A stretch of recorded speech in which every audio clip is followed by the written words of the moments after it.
Welcome back to another bowl season episode of Locked In, where we provide football intel for the modern fan. I am the coach, Dr. Jeremy Locke, and I'm joined as always with my co-host, Chance Rollins. And tonight we're joined by another co-host, the legendary Logan Revel. Welcome to the show, sir. Hello, thank you for having me. Oh, you're certainly welcome anytime. And we want to keep rolling with our maybe I'd say we're kind of getting into the higher end of the second tier bowl games. We're going to talk about the Taxslayer Gator Bowl that will be played tomorrow at noon. Is that on ESPN, Chance? Is that right? It is on ESPN. Okay, and this one is featuring two interesting teams, really. I think that much like the other games we've covered, their narratives here. Clemson Tigers and the Kentucky Wildcats, and there are going to be some holdouts, I think, or I guess opt-outs rather is the term for the Tigers. I think the Wildcats are bringing everybody, and and the story is, Kentucky's studs are coming back so they can beat Clemson. They want to beat a big program. Dabo Sweeney said, well, that's what we expect. Bring it on. Because that's the kind of thing that Dabo does. Clemson still envisions themselves, even after having a rocky year, as an elite program, and Kentucky still trying to chomp their way into that higher tier that they've been trying to get into, throughout the Mark Stoops era. So where do we begin, gentlemen? Chance, what's your initial impression about the Gator Bowl? I think it'll be a good bowl. I think that Clemson is definitely still in that top echelon of teams. They've just had a few losses in the year that they probably shouldn't have, because they started off with 2 losses to really good teams that should have also done better in the year, like Notre Dame. And I think Clemson's a great team, but I think Kentucky is a hard team to beat, and I think it'll prove that tomorrow. You say you, Rev. So I'm looking at the quarterback play here as who's going to come out on top of this. Now, I guess that's pretty easy to say for a majority of football games, but to me, you have one guy who is not proven. People are pretty low on as far as the college football world. Even some people in Clemson, they don't like Klubnik, and we'll go into reasons why, I'm sure. And on the other side, with Leary, he had a lot of hype coming into the season, and he has not panned out the way that people thought he would, at least this year. And in some games he's looked great, in some games he has not. So it feels somewhat of a toss up. I think Ray Davis is an it factor for Kentucky. I mean, he made Louisville's defense look like Swiss cheese at multiple points in that game, which is what allowed them to beat a pretty decent Louisville team. So I like Kentucky to win or to at least keep it close, but I expect a good game. Yeah, I think that's something that all of us can be pretty, pretty expectant of. In this one, I can't see this one getting sideways. I think that there are a lot of people with a lot at risk. And, one of the things that I'd mentioned, like what you said about Ray Davis, Ray Davis is a heck of a running back, 5.7 yards per carry, 1,066 on the season. And this guy's a pretty secure NFL draft pick, and he's coming back. And so good for him, because the thing I think that lays at the heart of a lot of the opt-outs are people who say, I think I'm locked in at, pick X or round X. And Ray Davis, he could have done the same thing. He's NFL bound. But kudos to him for saying, you know what, I'm coming back, and, I'm going to win one more game with these guys because this is my team. And I think when you've got a guy at that talent level who's coming into this game with that mentality, he's probably going to do something. You think I'm wrong? I agree. He's a heck of a back who is, I mean, I don't know what he would be on a draft board. To me, if he had been on the fence and he had been on the draft boards, I feel like he would be in the top 3, definitely top 5. From seeing the list that I saw today, he would be in my top 3. And him coming back is a big deal. And I think most of the team is planning on coming back next year, the ones that can. I didn't hear a lot of transfer portal news in regards to Kentucky. It sounds like a lot of that core is trying to come back, and that speaks to a team that feels like they can accomplish way more than they did this year. To me, they were disappointing this year. There was a time in the season where I think they were 5-1. They were ranked Then they played Georgia. They got waxed, and then the rest of their season just kind of dipped for them. I believe that they were playing for a bowl spot against Louisville. They might have been 6-5, but regardless, they had higher expectations that they did not meet. And I think that core group of that team wants to prove that they are better than what they showed this year. So they're coming back, and this is a great way to get that started. Postseason play against they're struggling somewhat, but they are still Clemson. They still have a bunch of 4 and 5 stars all over the field. Opt-outs, whatever. They're still going to have dudes on the field. And if they can show up in a big-time game and beat them on national TV, I think that sets them up for a very good offseason and a very good 2024. Yeah, I would That be would right there be- with you. And I mean, and think like one of the things, I think from my standpoint, if I'm looking at this as a coach, this is a major optics opportunity for Kentucky. They could recruit like a son of a gun off of a win in this bowl game, because if you go back and look, I mean, the last time they lost a game was a blowout loss. No, excuse me, I'm wrong on that. Last time they lost was South Carolina. Okay, and that was a close ball game. And so you have to be feeling pretty bad right there. I mean, they're still bowl eligible, but that's not how you want to close it out, because they're kind of those mid-tier SEC East, not SEC total, but SEC East teams. So that Louisville win has to make you think that if they hit the recruiting trail, and just everything else, whether it's just optics for the team, with back-to-back wins over ranked opponents, that's really something I think that you might have to go back a minute to see when Kentucky's done that last. So definitely they have a chance to change the narrative on what was, like you said, a disappointing 7-5 season, because they hope for more. Yeah, it'll really start them out well next year, adding on 2 players from Georgia, being the backup quarterback Brock Vandegrift, former 5-star, and Georgia's captain on defense, who got hurt during the year and transferred out because a freshman took over, and that's Jamin Dumas-Johnson, who's a very good inside linebacker. Should be big help for the Wildcats. With all So that where are being we going to said, begin with yeah, I was gonna say let's get into the tape right here. We'll look at Clemson Definitely. first and venture into Kentucky to wrap it all together. Clemson is favored in this game, just letting everybody know. They're a 65.9% favorite in the game. So we've picked underdogs every time. We're gonna stay with the tradition. I don't know why we always tend to lean toward the underdog. I just feel like they're better from what I see on the film, and that they can win. But I mean, with this game, it's whoever does what they're supposed to do will win, as well you said in every other game. And maybe we'll be right again. But we're gonna start out watching some Clemson film, and we're gonna see right here just a little inside zone to the left being ran by South Carolina, and Clemson trying to play their defense the way they do. They've stacked the line and they've shifted over their backers to the tight end side of the field and away from the running back. And they're still using their end to key in on the quarterback run, because Spencer Rattler is known for his option runs with his running back. And there's just nobody outside left here. I don't know if it's scheme or what it is, but Clemson just leaves nobody outside, and we'll watch it. South Carolina just hands it off the inside zone. Running back hits a little jab counter step almost and just takes off. And I mean, I like it. Looks very nice to me. I like hitting that backside on, especially with any counter top. But this is just an inside zone with a jab, and I love it personally. What do y'all think about it? One of your biggest things on this, just coming from the offensive side of it, is if you roll back to the beginning, what I see instantaneously, Clemson is in a 3-4 base. At least I'm going to call it the way that I'm reading it if I'm calling the plays. Take it back to the initial setup. Yeah.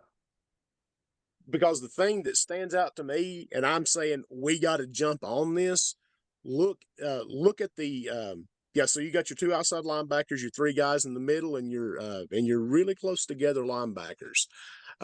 Now my initial guess with this is they are going to send the linebacker on the wing back side of the formation, they're probably afraid of some kind of a like wing-based run to the boundary because they offensive players will get over there, clog up that lane with bodies, and you pick up some yards like a buck sweep or something of that nature.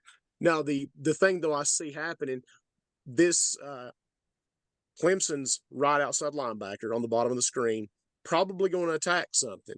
So you have to have the inside linebacker over here with him to, kind of cover for that, that movement, or you've got a chunk open going down the sideline because that safety is playing true center field safety. But I'm not even worried about all that they're trying to compensate for this play, putting, two receivers right there in the boundary close like that.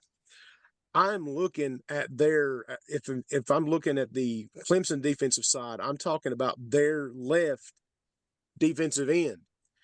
Who is the first guy to the top of the screen from the nose guard. Look at where he's lined up. Mm-hmm. He is essentially in a 3 technique, which is on the guard's outside shoulder. That means there's going to be an amazing cutback lane that you're fixing, that Chance talks about. I'm going to take my chances, and if I've seen that on film, I'm going to tell my running back, you press the play side A gap, and you step and go through backside B, and you're probably going to have some success because that outside linebacker is having to key the quarterback, and he can't be in 2 places at the same time. So you run that play. From a defensive person's perspective on this, of course, I don't have all the film of previous South Carolina stuff, and I'm not, so I'm not Clemson's coaching staff with all that accessible to me. But what it looks like here is they're basing their formation against South Carolina's formation off of keys that they found in the film that they watched. And this formation, South Carolina typically will run to the boundary side, which is why they have this defensive formation stacked that direction. To me, though, when I'm thinking I want sound defense, I'm looking for the weak spots, and I like offense and defense. So from an offensive perspective, if I'm looking at this defense and I look at my left and I look at my right, there are an outside backer to my left, there's a corner who's down, and there are 2 inside linebackers who are playing on my left side of the ball. There is where this circle is that Chance just put down there. That is a lot of open grass with a outside backer who's up on the line, which typically means unless he backs out of that, which he's going to come down. And he's worried, like Chance opened up with earlier, he's worried about Spencer Rattler on a zone read, keeping it and going around field side. So that is his responsibility there. Well, then your next man is a nickel who is 10 yards off the ball and who is very much concerned with the slot. So there's just a whole lot of grass over there, and that doesn't look like sound defense to me. Something that you brought up with the outside backer on the bottom of the screen, that he needs an inside backer to kind of cover his butt in case he misses because he's going to make some contact. He's going down. Well, I think the same thing goes for the top guy, and yet there is no one to cover him. If he goes into the backfield, which you see in the play that he does, and he misses, there is no one there to cover his rear end because both inside backers are scooted way over. And as you pointed out, the defensive end, which is effectively just a defensive tackle here, and it drives me crazy that defense is now everyone who runs 3-man loves putting that defensive end into a tackle spot for some reason and gives themselves way too much open gap space on that side of the defense. And just from looking here, if the quarterback sees this set, he should, if this was not the original play call and he changed it, good for him. And if the coaches saw this, is this how they were going to line up against our, against this formation, then we're going to run this play. Whichever the case, fantastic play here against a very bad defensive set against this play. Yeah, and Clemson has a big tendency. What was you saying? Go ahead. I was going to say, you don't even have to coach that. I mean, if you've got a running back like a Ray Davis, he's going to see that hole and he's gone because they're looking for the bubble on the defensive line, and that's a pretty big bubble. I was saying we'll see Ray Davis a little later do about the same thing. I was saying Clemson has this big tendency, at least they did against South Carolina, to stay in man coverage, and I mean you'll see it hold true in Testament here. Everybody's in man. Then you have everybody on the line is going, and then this safety is on that running back in man, and this linebacker just here in the middle, he just what I would call it is Larry Die suicide right into the line for no apparent reason. And I guess he sees the running back go, he sees everybody step down. So I mean, he's stepping right, but I mean, I just don't know if I could do that personally if I was a linebacker, but I guess that's why I'm not. But I also guess that's why that guy got 20 yards on a run. I So was I gonna mean, say, as someone who coaches defense, I can't imagine that someone who's getting paid seven figures on Clemson's defensive staff is teaching technique this way for the linebackers. Obviously, the alignment of that defensive end, that is coached that way. That's how they wanted him aligned. I don't agree with that alignment, but that's what they wanted to do. But if you're going to do that, having both of your inside guys who have to account for so much space in this set, having them, I mean, a yard apart from each other on the same side of the ball is baffling to me. So I don't know if the linebacker, he adjusted over too much, or maybe they really were, coached to sit in that formation. But I mean, as you can see here, that guy goes up the field and there's just so much green grass. And as the linebacker, the inside backer, came up and basically just ran himself out of the play. And the other guy sitting on his heels. So this was doomed. This was doomed from the start, from the set. It was. yeah, and I hate their man coverage that they run. And I mean, you'll see it the whole game. They're just true and testament into it no matter what. I really don't like it. And if they try to run it against Kentucky, albeit they probably do have better athletes across the board, especially on their defense. I just don't think it'll work out in the run game, and I think that's the most important part of the game for this for tomorrow. Say, but we will get into the next play. You'll see them again with the motion, and you can tell right here that it is man. Watch 20 following 17 right there. I mean, he follows them. So you can little motion, which is just a man indicator with motion. You'll see him follow him, and I mean, he gets the stop, granted, but like you cannot expect that to be a stop every time. Like you really can't. No. And I'm surprised he got it because I mean, you're expecting this guy to follow somebody already in motion that's already running all the way across the field and then close down on him by the time he gets the ball. And honestly, I think Luther Burden was hurt here, as you can see him walk off with a limp after. And when he catches the ball, watch him right here. He catches the ball and he just gets turned the wrong way and doesn't really try to go into the end zone, which is why I think they make the play. But like, Dad, how are you going to stay in man for that? Yeah, I agree with you. I think that's it's risky. I mean, I think that they got players who could do it, but boy, it's risky, and you're going to get burned. Yeah, Rebel, would you like to add anything about that on defense?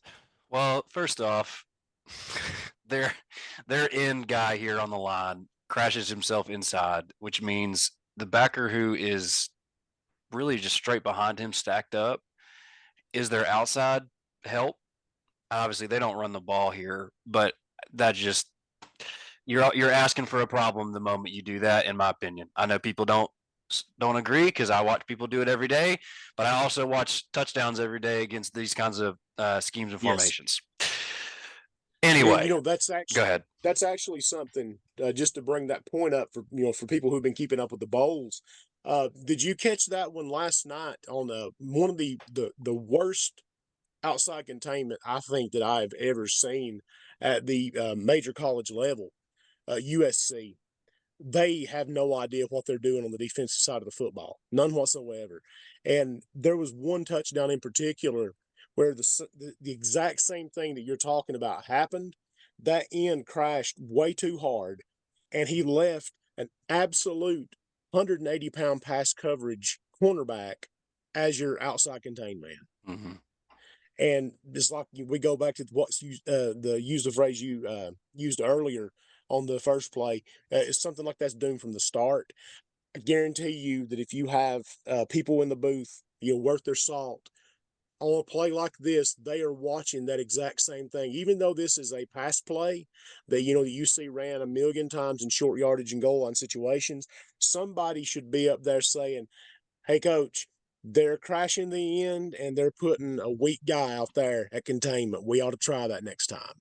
So yeah, I mean, I don't know, every play's being watched. And when you see that, that's a very dependable structure. They're going to go back to it. That's the way they do things. Not to mention, when you do that and you have that linebacker as your contained guy, you're putting him in conflict, meaning he has run responsibility with the end and he has to worry about pass coverage. Now, I get it that they're running man. And as you say, we see this play run all the time on the goal line, 2-point plays. And it is, if it's run correctly from the offensive standpoint, it is almost always a score. And me and my dad, we sit and we watch these. My dad is a coach of 40 years and he's only ever done defense. And it drives him up the wall, as it does me, to see the same play having so much success, as it's super high percentage, because people want to play it the way that they play it. If this outside backer does not have to worry about in his head that he has to come down for the outside containment with run support, then he is looking to see who releases from the backfield on pass. Now, obviously, you're still having to run you still have to read your keys. I'm not saying anything like that. But if you're the contained man, that's very different from a mental standpoint than if you are a backer who is reading run or pass. Because contained man has way more responsibility initially when the play starts. And like Chance said, I don't understand why you refuse to run zone in this situation. I mean, even if you want to call man to start, and when motion kicks in, switch to zone and bump.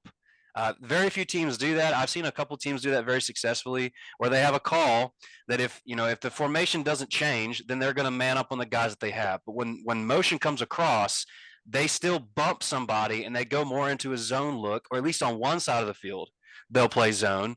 That way they can cover this sort of play. Because how are you going to expect a linebacker, even a good safety type, to run all the way across the field horizontal with his motion man and then come down the field and make the play? If that ball is thrown correctly and that receiver doesn't have his feet crossed up, in which this play that he does, that's a walk-in touchdown. But he's turned the wrong way and he gets lost in his feet. So number 20 makes a good tackle and he stops the ball from crossing the plane. But that's rarely going to happen. Most of the time, that guy's going to catch the ball in stride and he's going to walk into the end zone. Yeah, it's a great play by 20, but it's also it's a great play that's followed by a greater sigh of relief, because that should have been a touchdown. Right. Yeah, I mean, it was on the crisp of it. And what's even better is, if I was South Carolina right here, I would have saw this and just ran the ball off of it later. Because, I mean, look at that right there. Sure.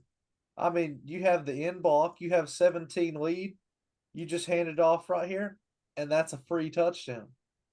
I mean, with this man that they run, and they're so true to it, everything is just open, I feel like. I mean, I know they have their athletes, and I mean, they make plays like that, but like, you got to help them out sometimes, One of the biggest things that I talk about with Dad when we watch these types of plays is having the outside guy, whether it's the end or a backer, who's the guy who's really playing up on the line. If he can get into the guy running the route, whether it's a running back, a guy in motion, a receiver coming in motion, whatever it is, if he can get into the face of that guy running the route, knock him off his route for a minute, just chip him for a second. If your responsibility there is to rush the quarterback, hit the guy off his route for just a half a second, because it stops that timing between the quarterback and the receiver, which they're used to having when they're practicing this play. And it also gives your guy who's behind you time to get to the ball. Because like we're talking about here, this is a very hard play to make for 20. He makes it. Great for him. But if that back, or I guess in this case, the receiver running in motion, if he had anything in his way, that's just another second that your defense has time to get towards the ball. But most of the time, we don't see that happening. And the guy running the route on these plays, he gets a free route where nobody's contacting him until it's too late. Yeah. And I think their man has a lot to do with it. And I just don't know how they can continue to run it and be so true to it. Well, I think something that Clemson does have a problem with is their defense sometimes operates as if they had the defense they had 3 years ago. and they don't. I noticed it when I was at the Clemson Florida State game this year, and watching the 2 weeks before that, watching the Clemson Duke game. Clemson's linebackers do not have the speed that they have had in the past. Their whole defense really doesn't, but especially their linebackers. And in the defensive scheme that they play in, those inside guys, they have got to be able to attack. They've got to be smart and be able to read, and they got to be able to run. And they are just a little bit slow. I'm sure if you line them up and run a 40 with them, they can run all day long. But when it comes to game speed and reading things, they are just way too slow on the attack. And that's been a problem for them for really the last 2 years. You know, I want to further reiterate the point of their man being a problem, and it's in a 4th and goal situation right after that last play, where maybe they've learned. We'll bump, maybe we'll go to zone. No, they're going to stick in man. You can see the motion indicator, man follows, and what happens? We get a handoff, jet sweep, everybody shifts. Well, no, reverse. And what happens? Well, you see a big lane right through your blocker, Spencer Rattler, and then 3 linemen turned around to get backside. And what happens?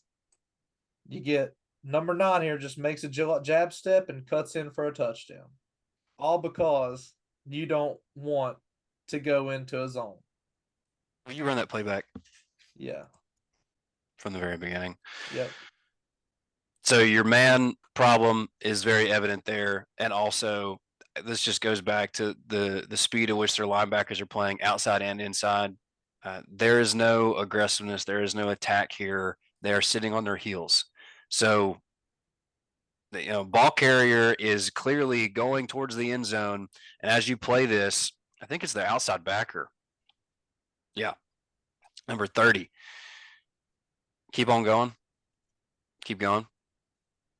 So, okay, now 30 sat there on his coverage, man. So that's what he was doing. It was really 0, but they just don't attack the way that I want them to, as far as like I'm coaching them. And I look at this picture right here. I mean, just in your freeze frame, his feet are on the 6-yard line. He's got 2 defenders in front of him, one who has really good outside leverage. He's not going to go outside. And then you have another guy inside. You have your linebacker who is scraping inside and who is supposed to clean this play up. If the ball carrier takes an outside step, 13 should have him. If he goes inside, you have 0, which I think his number is, sitting right there ready for him. And play it. Yeah, he's dead to rights. I mean, they got him. They got him, and then boom, he takes 1 step. 0 has 1 foot committed to the left, and his other foot is almost like his heel is down. So he's not ready to make a move. He's not ready to have a ball carrier make a step, and he's not attacking him either. So he's just waiting. Yeah, I was going to say what 0 needs to do is just come at this angle right here. That's the angle right off of right off of that lineman's hip. He needs to take that angle, and he just needs to keep his outside contained, and then he can take over Spencer Rattler. Right. And then also you'll see these guys right here, they'll start to flow over, but they just stay lateral. And when you see that, you have to attack up the field. You can't just stay lateral. That's what I mean by attack speed. I mean, in this frame, you have 4 defenders who are out of the play currently. You got 2 running down the end zone. I know why he did. I get it, because he's in man. He has to run with the reverse.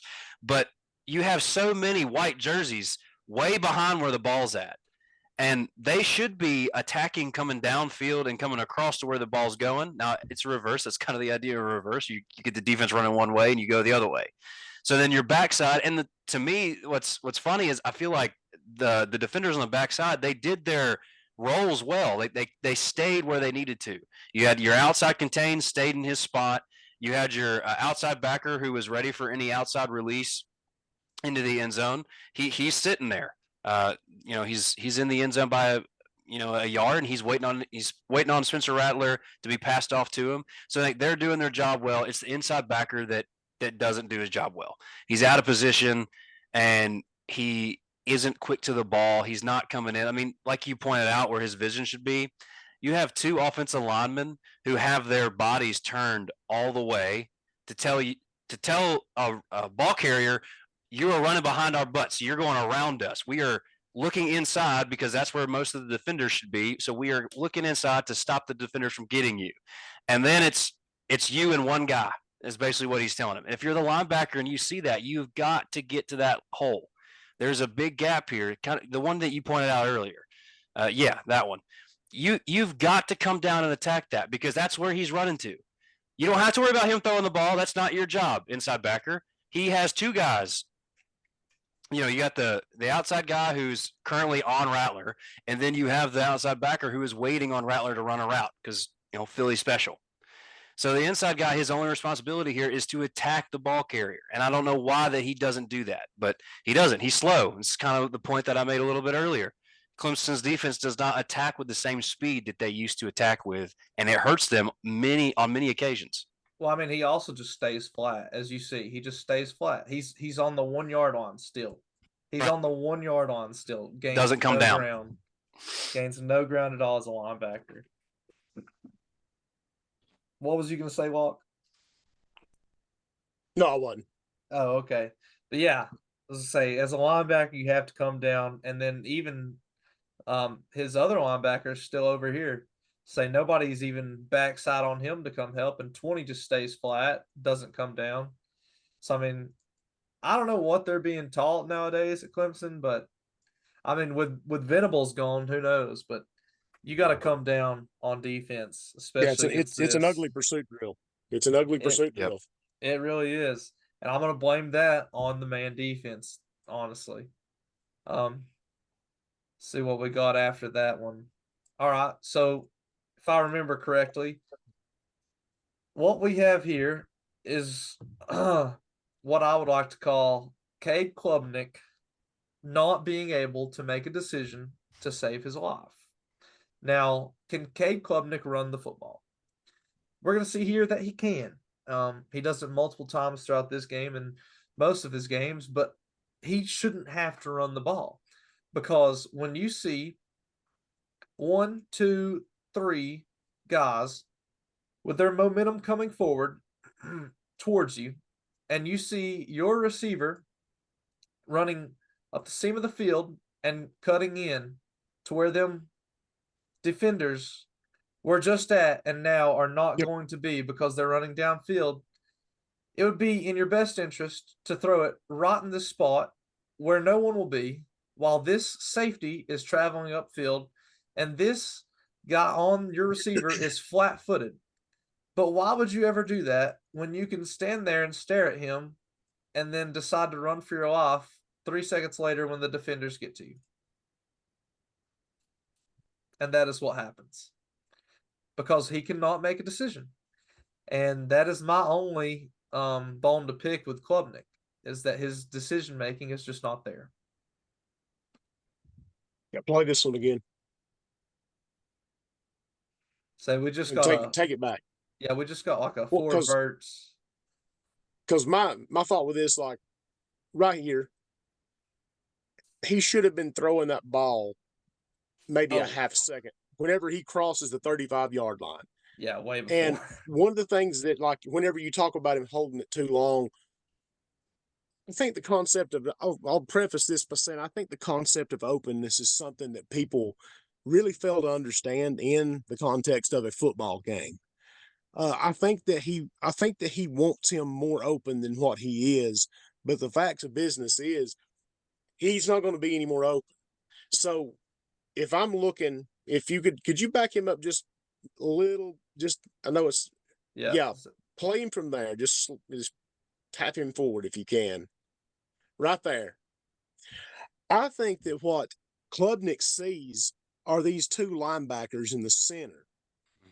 And if you look at it and you see all this garnet around him, yeah, I mean, you might not want to throw that ball. That guy's wide open, though. And you've got to make that throw when you are trying to be an elite level quarterback. Because if you let this man cross and get to that hash mark, he is covered. And that ball will be picked off.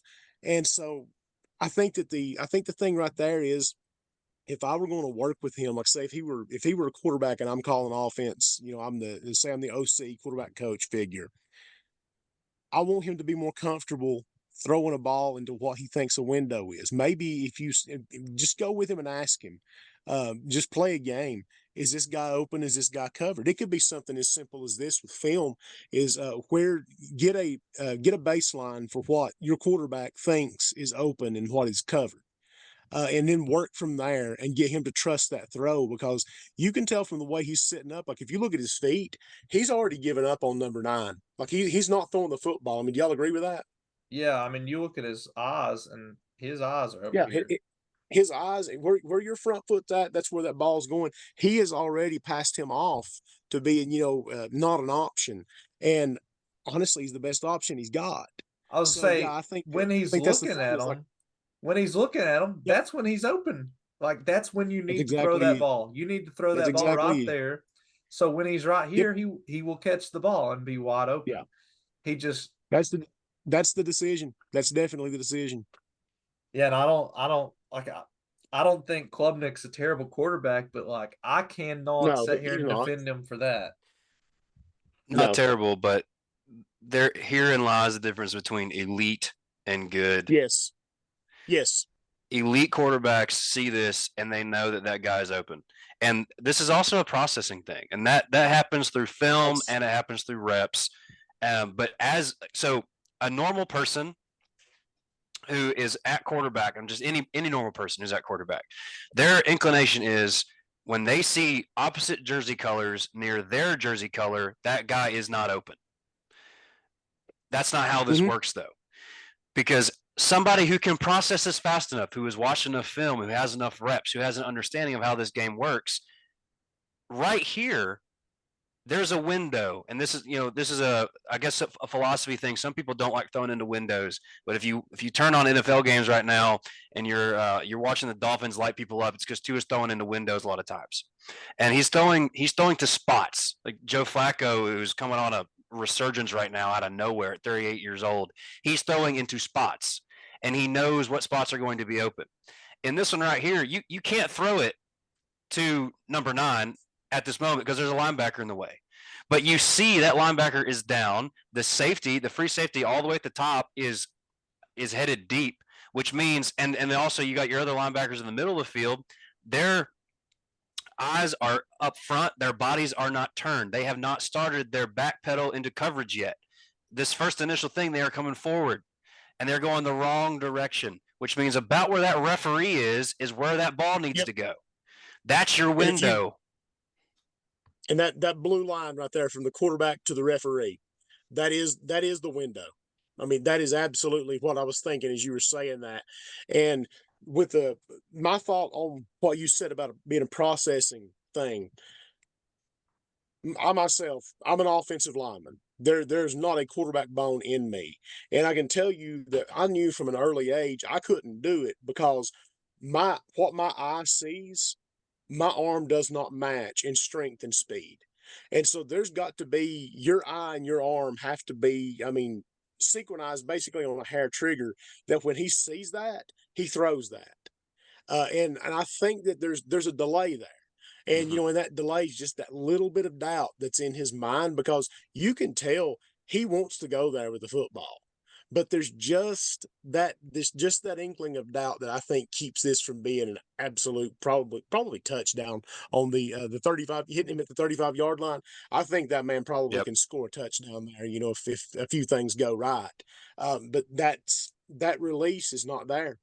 And a lot of times when we talk about someone having a quick release, you can talk about that all day with the quarterback out on the field just throwing the ball. It's like, oh, well, he's got a quick release. Well, does he release the ball in sequence with what he sees when the game is live? That's a true quick release. And what you're seeing here, I think it's a similar thing that, like your NFL draft people will be looking for. This is the kind of play that I think that they would settle on, and they'd say, yeah, I don't think we want this guy, because if he can't make that throw there against a very, just pedestrian South Carolina defense, there's no way he can make that against an NFL defense.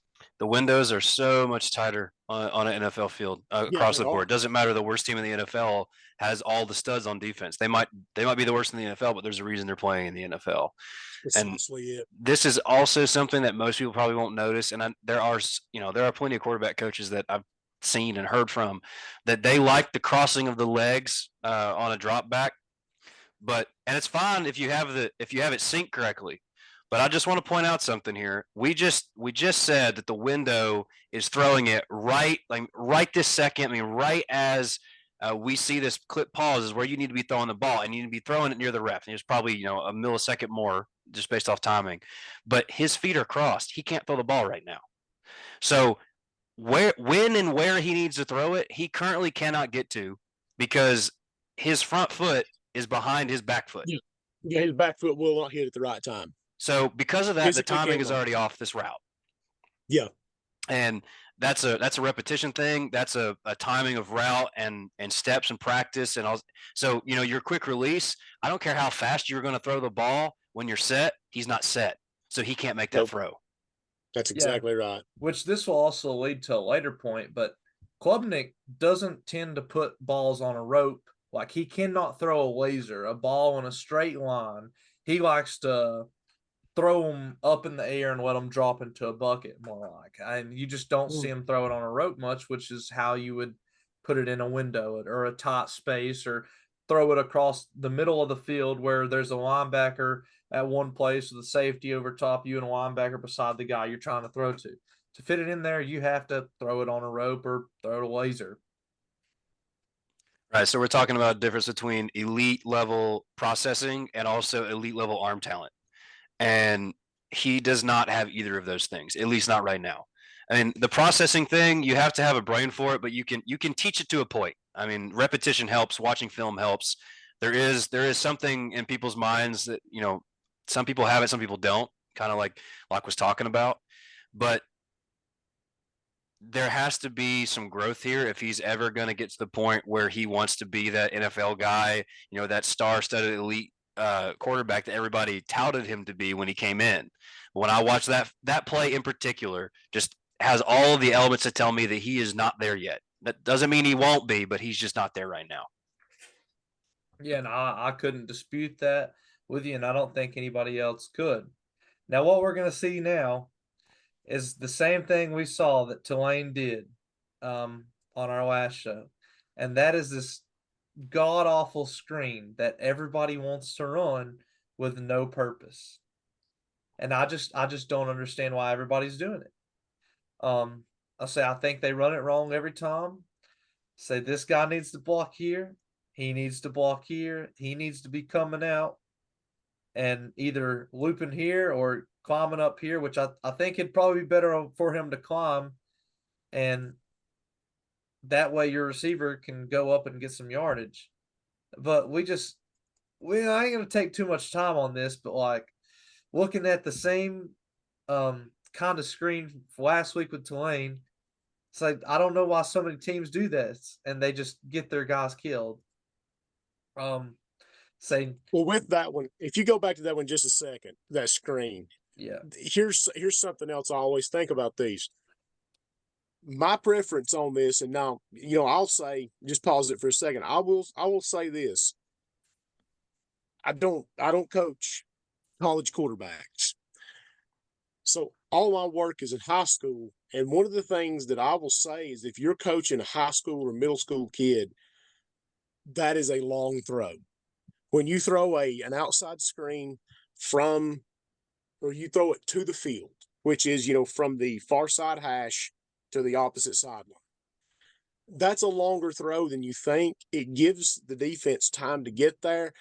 I get that, they have, you can see them here, they've got they've got, basically like a one back power kind of looking play going with the guard pulling. That's supposed to pull a defender with him, and you're going to release these linemen. So if you're thinking about it, I'm talking in terms of something that a lot of people know, and that's the Tony Franklin system spread. This is in the family of what you call your solid screens, where you're going to get linemen out in front of them. But you're also, when you throw that screen to the field instead of throwing it to the boundary, which is from the hash mark to the same sideline, the short side of the field, as we'd say, the top of the screen here. You're asking those offensive linemen to do something that they are not equipped to do, and that's to run and cover a lot of space. That's what linebackers and safeties major in. And you're asking them to do something that they can't do. And right here, if you just count the bodies, one of the easy ways, like what I always do, I've got 3 wide receivers. We're in trips here to the field. I'm going to count the defenders over them. And if I've got 3 on 2, I'm going to try it. But what have you got right there? You got 3 on 3. There is no way in this world that this screen pass works. What you're honestly depending on, and I know that there's a popular saying that what they want receivers to do on plays like this is catch the ball, get 3 yards, and then they'll say follow God, just get what you can basically, and if it breaks, it breaks. If it doesn't, it doesn't. We're happy with 3 yards because this is an extension of the run game. But the problem here is that you have got 3 defenders over 3 receivers. You have an outside linebacker in a fine spot to come help make a play. And you also have a deep safety who it's not going to take very long to get over there and provide some help. So theoretically, in a perfect world for South Carolina, you have 5 men rushing to the football. Mm-hmm. You also have a defensive end and a middle linebacker who's going to be turning and running pursuit as soon as they see those offensive linemen moving. Now good on Clemson for having 55 in the false pull here in the play action. That's going to help, but I'm just interested to see how many of these defenders get over there to that spot. Even if they're not there at the tackle, go ahead and play them. Let's just see how many of those fellas get there. 1, 2, right with him.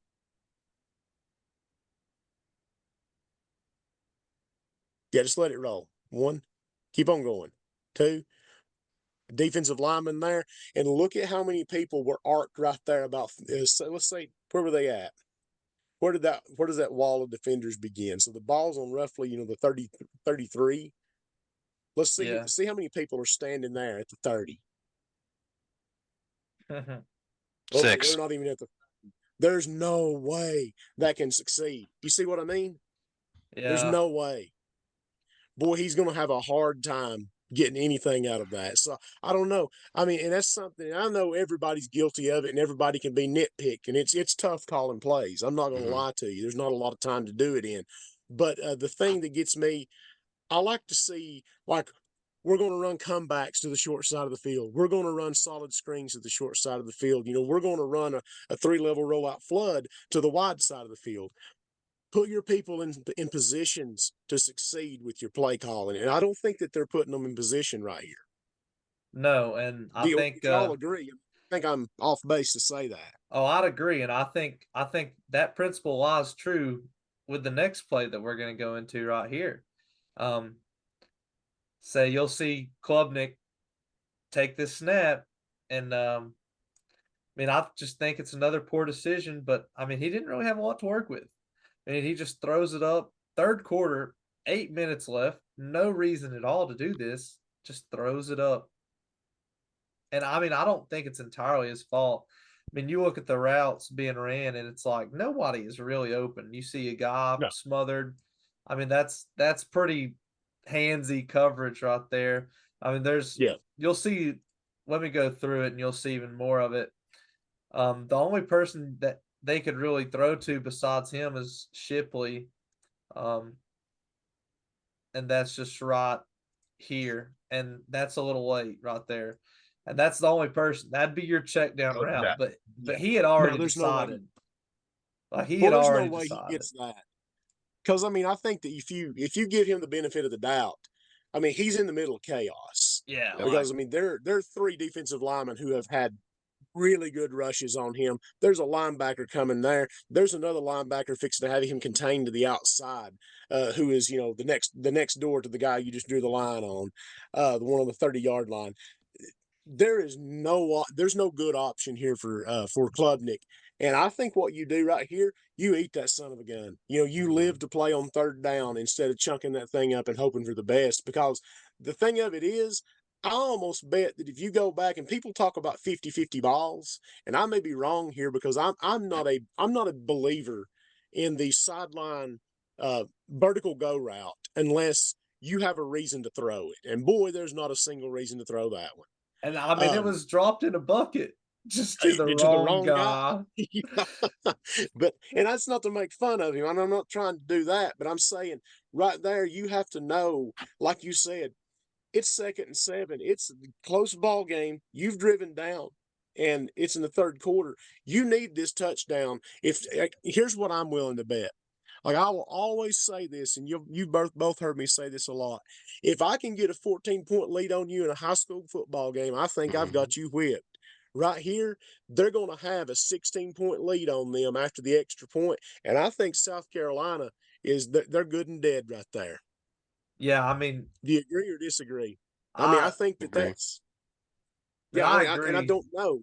So That's my question there is, what have you told this guy?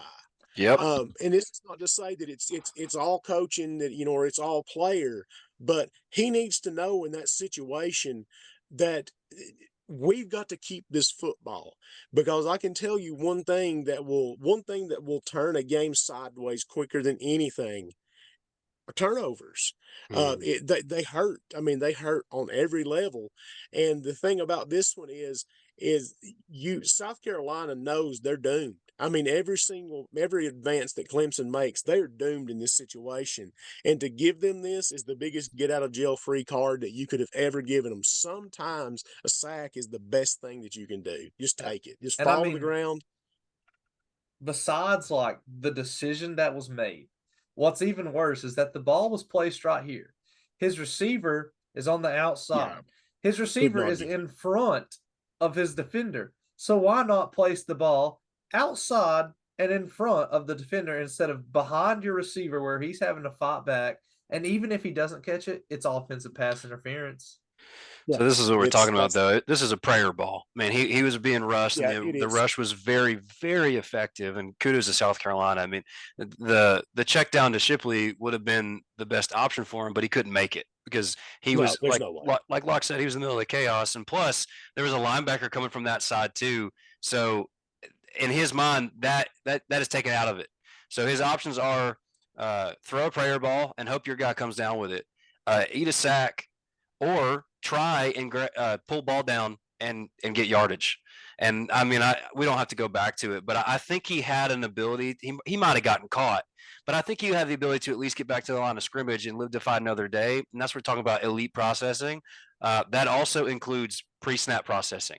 And pre-snap processing is not all about reading coverages and where your rushes are going to come from. It's also about knowing your situation.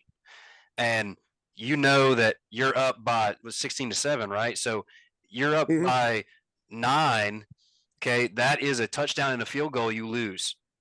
If you kick a field goal there, you're now up by 12, and a touchdown and a field goal, even with a 2-point conversion, no longer beats you. So you force a team to have to score 2 touchdowns in order to beat you. Where you're standing right there.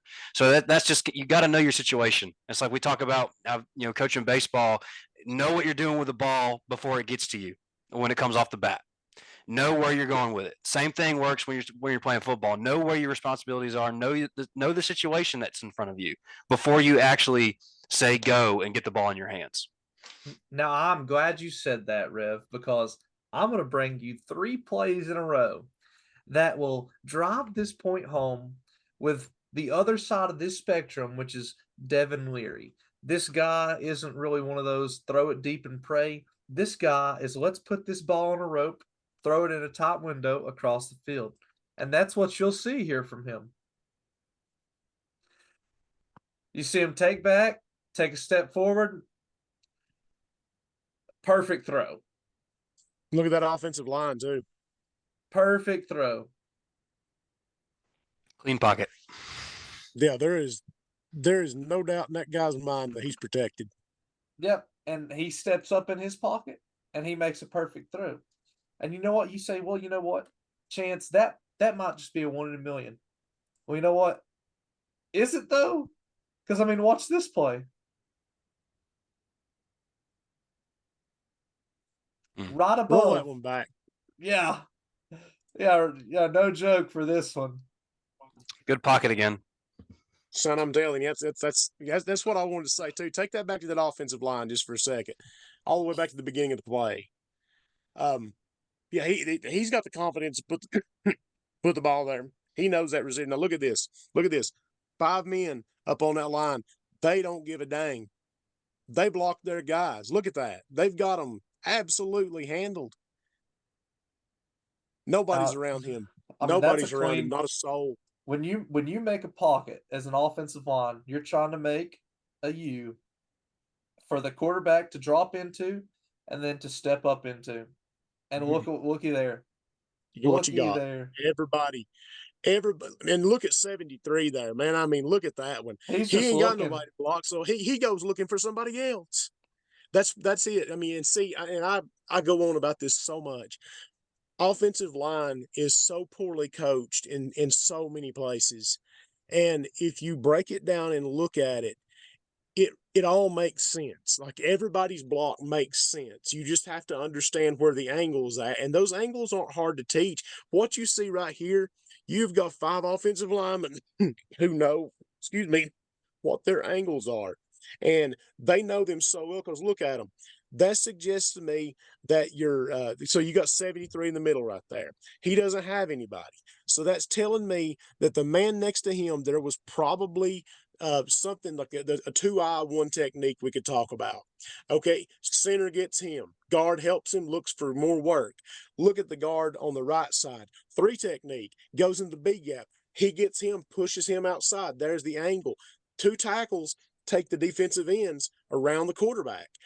That's not hard to teach. That's not hard to do. That's just consistency, understanding how to adjust to the techniques of the defensive lineman, keeping your head up and knowing who you're getting, and blocking is going to work out.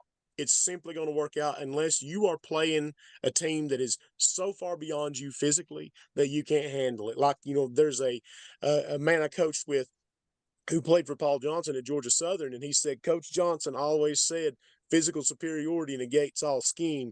And he's like, and when you see that happen, you just know you're whipped. But in this case, Kentucky and South Carolina, athletically very even. Kentucky's whipping them like a dog up front because they know what they're doing. Yeah, and look at where this ball goes. I mean, that's like a perfect ball on the sideline. Like I don't know how you could put this ball any more perfect. And I mean, and he's throwing to a spot like Rev says. Yep, just right on that outside, inbounds. 3rd and 8, needed it, had to have it into the red zone. And what's even better is the throw that comes after this. And I mean, yeah, you watch this now. What's even better is this throw. And you'll see this rush. This is a terrible rush. I mean, that dude is having to feel pressure right here because that's a hard one to get by. And I mean, just look at that. Look at that right there. Yeah. That's pretty. So we need to look at this rush one more time though. So you got count 4 these players before it starts. Oh, 6-man rush. 6 on 5. What are we gonna do? Block them. That's what you do. Hold them still. You have 6 on 6 because you have the running back to help. And I mean, they just flat out whip them. I mean, everybody's blocked. Perfect throw. I mean, with this man, you have to think if Kentucky's receivers can get just an inch on them Clemson DBs that are so highly touted, it's over. Because I mean, look at that. But, look at that space right there. Here's your thing. Here's your thing though on that. Clemson, from every account that I've read, are starting 2 freshman cornerbacks because they've had opt-outs. I don't think that's good for them. I really don't. I think Kentucky's got enough to expose that. Plenty enough to expose that. That ain't even a foot. I mean, you give them an inch, they're taking a mile. Devin Leary and Kentucky are here to play. And I think Barry Brown, that's a good receiver. And so, if you add that on to it, if you add on that you got a quarterback who is not afraid to throw into a window, and who is made less afraid even than he already is by an offensive line that's going to protect him, and then a receiver like Barry Brown that he knows is going to get to his spot. And he's going to throw lasers every time. He can throw them because he knows that receiver's getting there to catch that ball. It's all about trust. Now, Rev, with this play, we'll head over more to your aspect of the game, and that is this defense that Kentucky likes to run, and that's it's what I like to call their 3-down linemen with an edge rusher, and it's more their bigger linemen, just a big box top defense, and man, are they good at it. We'll watch this play real quick. I mean, they absolutely cause some pressure, and they force Spencer Rattler here to make a throw into. I mean, it's a little blanketed coverage, but you see a good break on the ball right there, and because it's so pressured, I mean, there's no way that gets complete. And say Kentucky, I think they'll give Clemson a lot of trouble with this because I mean, you got Big Zero right here, and you're having to block him with 2 people, which takes away from everybody else. You're having to go one-on-one with everybody else because you're having to commit 2 whole people to block 1 guy. Yeah, the one thing that helps make this play is what you would almost call an exotic blitz, because pre-snap that guy wasn't necessarily indicating, and he's coming off from a nickel position, coming down to blitz the quarterback, and you can live or you can die by these. One thing that this defensive coordinator at least does with this defensive play call here is his whole goal with that blitz is that is coming into Spencer's face, so he cannot look back to where that blitz is coming from to find an open guy, because obviously he's by blitzing, he is vacating, at least for the time being, he is vacating a spot. Now, Kentucky has a really good alignment here because they have a safety over top to cover for that guy. But even then, when you see a blitz coming off like this, if Spencer had, this was right before the snap, but if Spencer looks over and sees this guy, well, okay, you're going to hit the slot man right away, and at least you'll pick up the first down most likely. But he doesn't, and the blitz is right into his face, and it forces a rush throw. And this is something I don't love 3-man fronts. That's because I've never coached a team that had dudes on the front that could play 3-man. I never had a nose that could take up 2 gaps, and I never had 2 ends that could take up 2 gaps the way these guys do. I mean, you can see in this, it's 3 with 1 guy off on the edge, but even one of the guys is holding back, almost like a quarterback spy here. So your third rusher at the moment is off the blitz. So it is 2 on 4, and they're winning. I mean, that nose guard has won his fight. He is in between the 2. If he's on the ground, he's on the ground, but he is already into Spencer Rattler's face. And then your other guy's holding up both of his guys pretty well, and he's still 2 yards, 3 yards behind the line of scrimmage. So heck of a job by their front. That's very good. The blitz calls the rush throw, and then also very good job by the corner at the backside of the play to come up on that ball. And I think that's one thing that people do not teach very well is reactions for DBs on when you're coming up. Too many times do I see people coach it where the DBs, when the ball is thrown, they let the receiver catch the ball before they come and make the play. And they don't break. It's a break on the ball is what you call it. And there are so many DBs that are very slow with breaks on the ball. And this guy had a great break. And there's a few instances that I've seen Kentucky get massively burnt on that, where they break too early and they miss. But this is one of those situations where this guy had a great read, broke on it, batted it down. Fantastic play. So he planted his feet right there. It's like he broke early. Watching quarterback. Well, and this is also, I think, that like you can cross train this. I mean, I'm always thinking about, how do you maximize teaching time for high school players, maybe even at, small teams, small coaching staffs. your quarterback is very likely also a defensive back.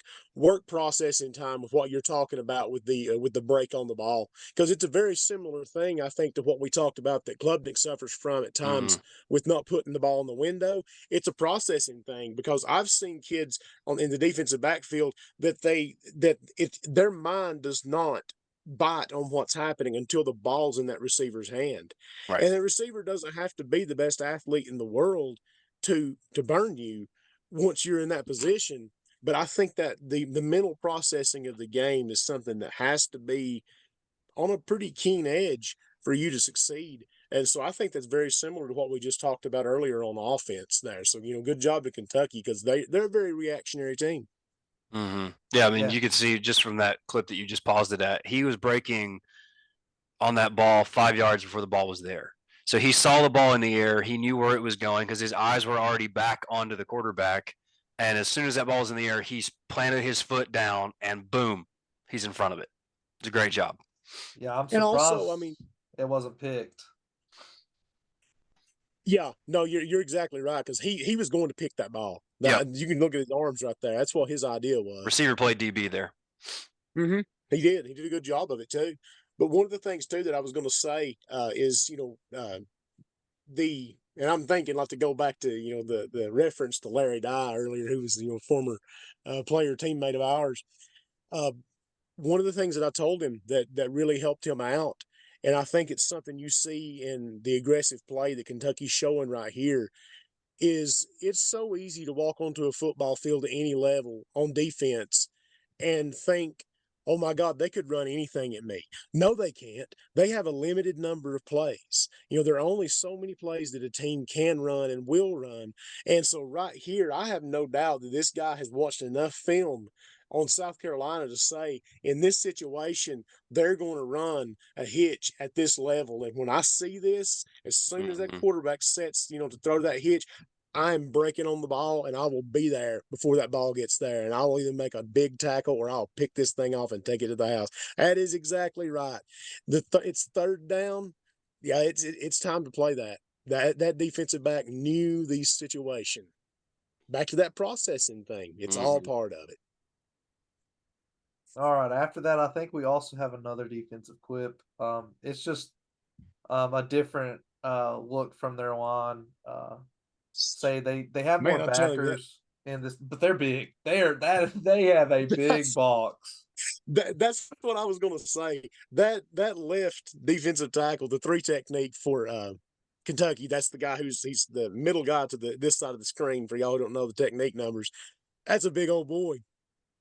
13's a big old boy. They're all big boys. That's some big kids. Yeah, they have some big guys.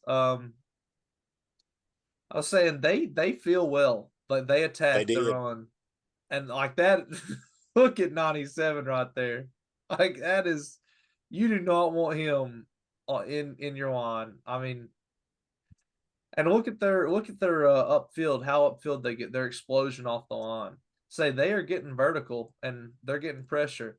And then what's even better is you see all 3 of these linebackers come in right where the ball's being ran and get that pressure. Yeah.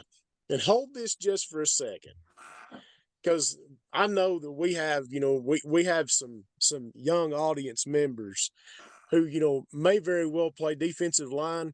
Something I want you to see, if you fancy playing defensive line at the college level, look at their hands. They engage with the offensive line. They do not belly bump them. They do not headbutt them. They get their hands to their spot and they work to their gap. Big guy right there. He's got that B gap sealed down. 97's got the A gap sealed down. Linebackers coming into A. Everybody's got their hands placed. And the thing of it is, great coach, in this area that we're all familiar with, one thing that he always says about defensive linemen, he says, Coach, he said, they got to be humble. And if they're not humble, it's going to make life rough, because your job is to give those linebackers clean reads. Okay, just like that quarterback who threw when he threw the ball to Barry and Brown in the end zone, that touchdown, he had so much confidence in his work that he just snaps that ball on the spot, knowing that Brown's going to be there, knowing he's protected by the line. That is why those linebackers are absolutely at those gaps. they can see the holes, therefore they can see into the backfield. They're not having to do any guesswork. They're going up there to play the run, and that running back's fixing to pay the price. And it's all because the defensive line play, which will make an enormous difference tomorrow, I think. And what I love about this is that they are still gap sound because 13 has the outside. Number 0 right here still has his gap. 54 can still get his gap. 97's getting blocked by 3 people. And then you have 2 linebackers and 1 lineman to take up the outside against number 10 right here. This is honestly, I mean, this is inside zone. This is just a different look at inside zone. And what they've done is they've shut down the A gaps. There's no escape route. All he can do is try to bounce. And right now, 51 here, who's pulled over this other side, he's jammed up. So what's going to happen is what does happen. He's caught at the line, and he's going to be driven back toward the hash mark. It's the only thing that can happen. Look at it. So there's nowhere to go. Everybody's squeezed down. This is a simple game. Run it back a little bit.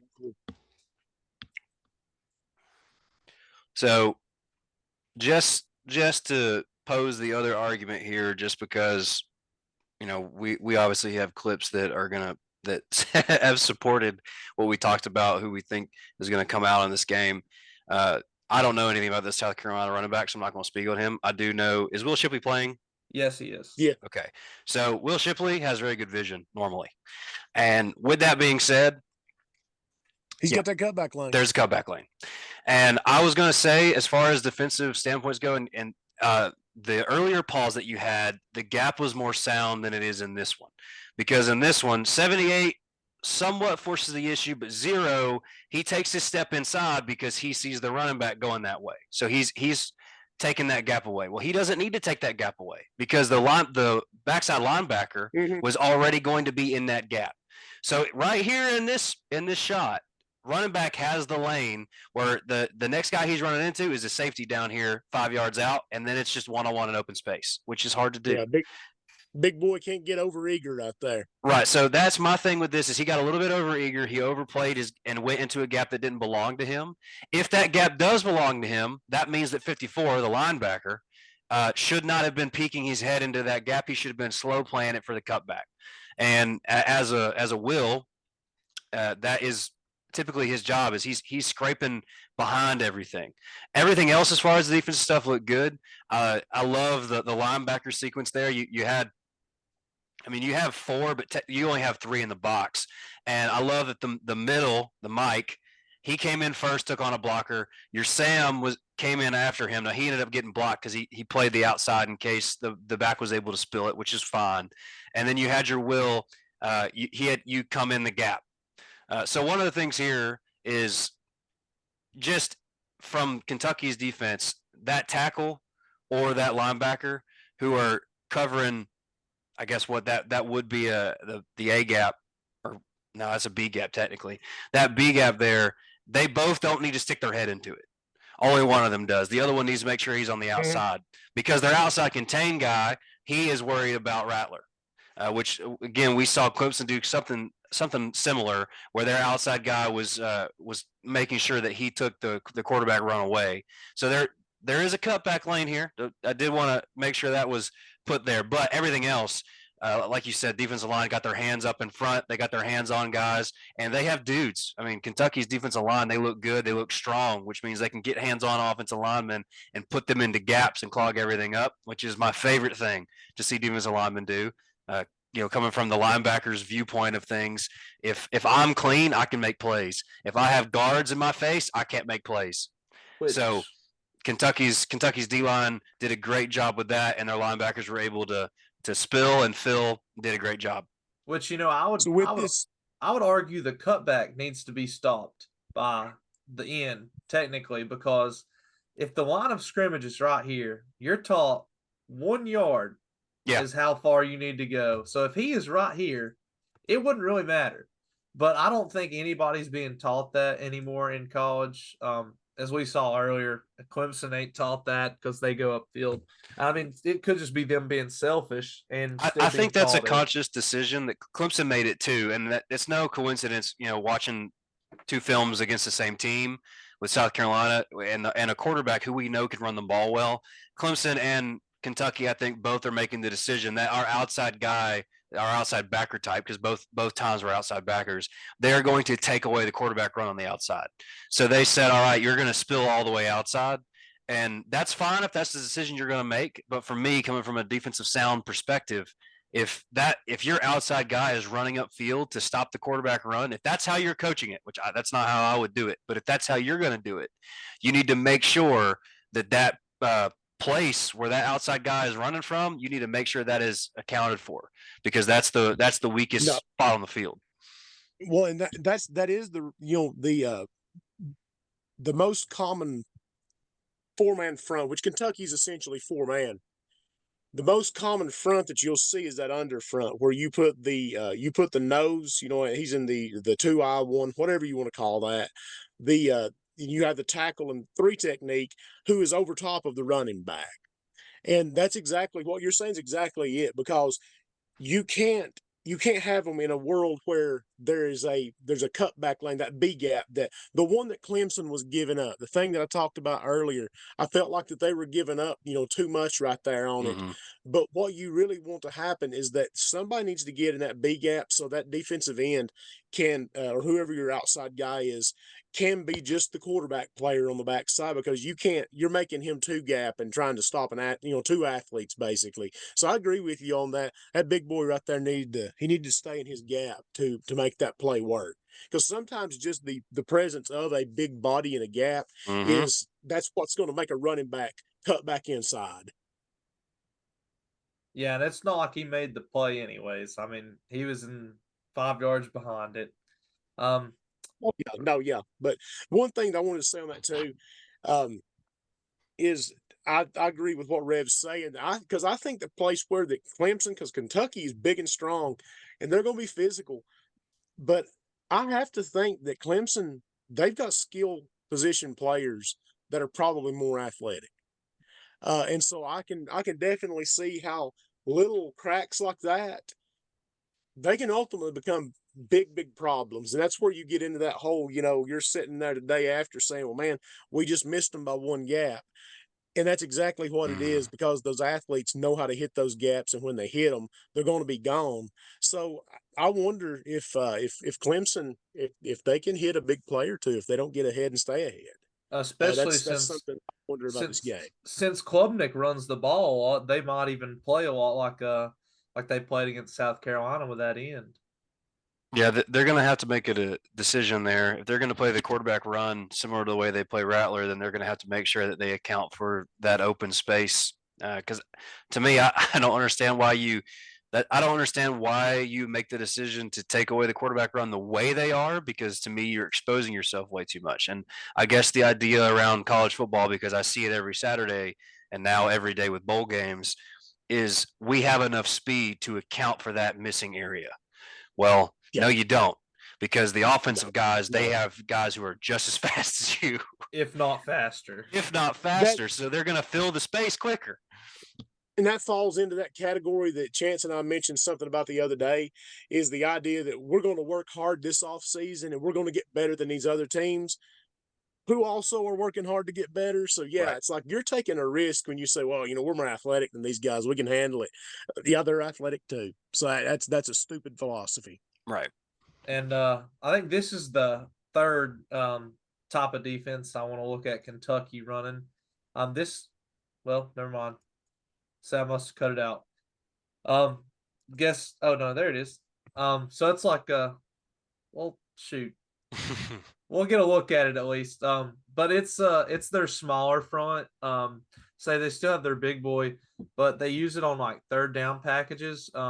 You'll see like their smaller top linebackers in here, like they're more hybrid safety tops. But I'll say they do have 3 personnels that they use on defense, just depending on the situation. I really like that. Get some fresh players in the game, can stop different situations. Like if it's going to be a passing down, So I look for Kentucky to rotate people in and be able to stop whatever comes at them. But we will go to the final play from Kentucky, and that is to look at their guy, who is probably going to do a lot in this game, and that is the running back, and that ain't even their starting running back. But I mean, look at this guy go, and I think that's solely because of blocking and their scheme, honestly. If you look at it, you'll see this motion right here, and what happens with this motion? You get these steps, just the one little step. And then you have number 8 right here trailing back to lead block. And what happens? Number 8 lead blocks, kicks, and 26 just takes it. First down and some. And I expect to see Good play, Clemson. good run. Yeah, and what'll flow even better is when Clemson comes with their man. Because what's going to happen with their man? Well, you're going to have somebody trailing this guy all the way across the field, and then there's going to be somebody over on 8 over here, and when 8 goes after the play, they're probably not going to go with them and get caught up in a linebacker in the middle. So what's going to happen is you're going to have a guy being lost over here on this side of the field, and then somebody else being blocked by number 8 looping, and you're not going to have anybody over here if you're Clemson. So if I'm a Clemson fan or if I'm a Clemson coach, I'm looking at this and I'm saying we do not need to be in man, or we need to learn how to deal with motion differently. Yeah, I think that you take a risk whenever you base yourself heavily either on all zone or all man. And I know different teams are strong at different things, but like one game, and I don't know if Chance, if you remember seeing this game, because it's been a while back, and a lot of stuff I refer to is feels like deep history at this point. But Rev, do you remember watching the national championship game? Maybe around, it might have been 08, 09, someplace through in there. It was the Ohio State Florida game. And Ohio State's defense sat the entire night in zone coverage, and Florida ate them alive because they would never get out of it, and they kept running the same plays. And I think what you're saying, Chance, is it's really true, because if you are so committed to that man defense, you better have some guys up there that are going to stop the run. I mean, that's all you can say. You better be able to stop the run. And I'm telling you, you look at that screen right there, I see a whole lot more white and blue up front, and that tells me they are some big, big boys. So also you think Clemson's best best run box defender, Jeremiah Trotter Jr., he's not playing. I think that hurts. I mean, he's a main figure on that defense. And if you've got a good running team that's coming in there, like we said earlier, who's intent on winning this bowl game, on beating Clemson, on getting 2 quality back-to-back wins, I think that that's going to be a tough haul. It's not to say Clemson can't do it, but it seems like Kentucky's going to do the things that they need to do in order to win. Mark Stoops is a good coach. He just hasn't gotten them to that more near elite level that I think Kentucky people want to be at. But he's a good coach. He's hard to beat, and I think he's going to have the Wildcats good enough to win this one tomorrow. Now, I will say this just to preface. Do I think Kentucky will win? Yes, I do. But if Clemson changes 3 things, they will win this game. If they don't run man all the time and learn to run some zone coverage, they will do a lot better. And then if they can set Cade Klubnik up for success, have him run the ball more, especially with some option plays, that'll throw Kentucky off, change up their defense, and get them doing things that they did against to South Carolina, where they didn't look that good and lost. So if they do that, that'll also help them out. And then the third thing is to run the ball using cutbacks and counters. Yeah. If they do that, they win. By the same token, I will say that if Kentucky abandons the running game for any reason, They lose. if they do not maintain gap integrity, and if they come in riding a little too high on having Ray Davis, their running back with them, I think they can overlook Clemson here and think they've got themselves a win and wind up, like they often do against weaker Tennessee teams, shooting themselves in the foot. But I think if Kentucky comes in and they say from the outset, we are the more physical team, we will stop the run, we will run the ball, and then we will take our shots when we have them with the passing game. I think Kentucky wins this one by about a touchdown. Handily. Rev, was there anything you'd like to add? I agree with most of that. I think one thing that I'm very curious to see is how Devin Leary plays. We had a lot of really good highlights, or a few good highlights of him, and he has a lot of those moments. He's a little bit interception prone. He's 23 touchdowns, 10 interceptions this year, which by many metrics, some people say that's good. That's too many interceptions for me. Yeah. That's he has 10 over a 12-game season. That's not a good average in my opinion when you're looking at it.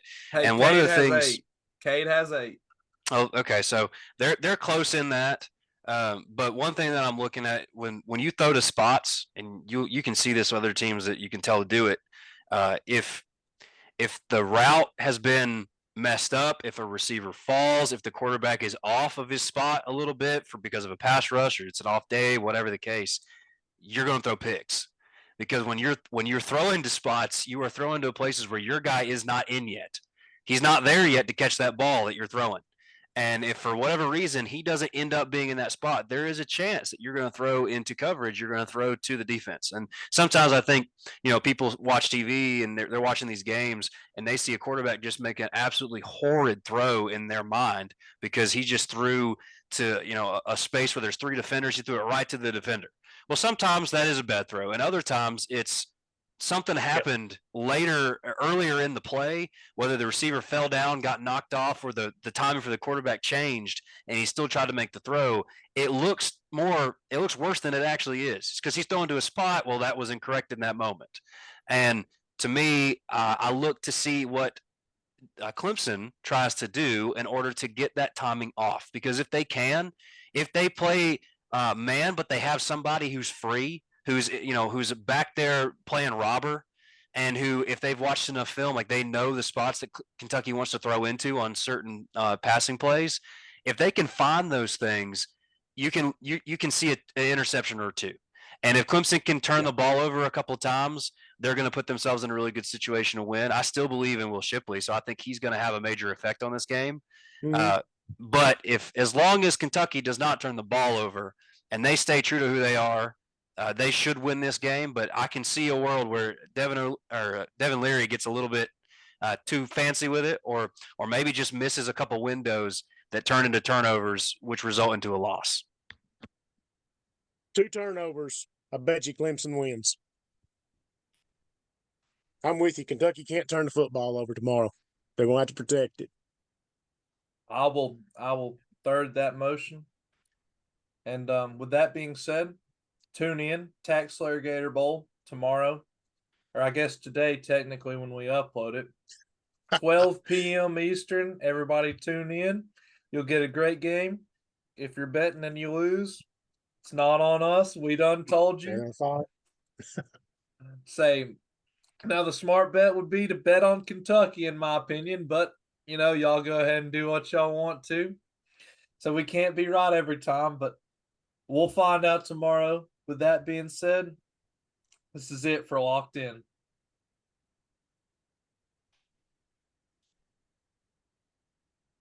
Oh.